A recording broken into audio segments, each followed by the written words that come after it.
Hello, good morning. ఇవి మా తోట మామిడికాయలండి.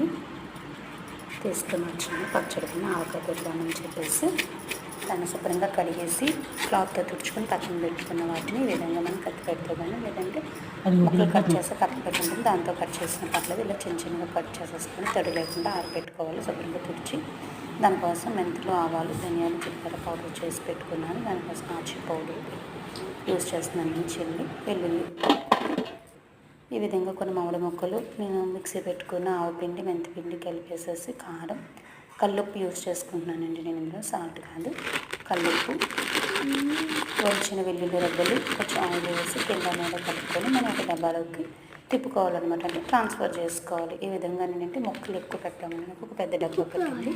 ఈ విధంగా కొంచెం ఆయిల్ పోసుకొని అన్నింటినీ కింద మీద పెట్టుకొని డబ్బాలోకి ట్రాన్స్ఫర్ చేసుకోవాలి. ఒక 2 or 3 days తర్వాత మనం ఏం చేయాలంటే మళ్ళీ ఇంకొకసారి పచ్చడి మనం కింద నుంచి పై వరకు శుభ్రంగా కలిపేసేసి ఇప్పుడు మనకు తగినంత ఆయిల్ మళ్ళీ పోసుకోవాలి. ఒక 2-3 లీటర్స్ ఆయిల్ పోసుకుంటే ఇయర్ పాట్ మనకి ఈ విధంగా ఉంటుంది.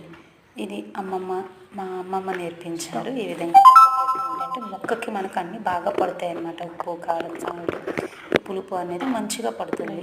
సో ఇయర్ పాటు ఉంటుంది. దీని తర్వాత 2-3 days తర్వాత మనం ఒకసారి ఎండలో పెట్టుకొని బాగా కలిపేసేసి అప్పుడు ఆయిల్ వేడి చేసుకొని వేసుకుంటే ఫైనల్గా ఆవకాయ రెడీ. మా ఇంటి ఆవకాయ. Thank you.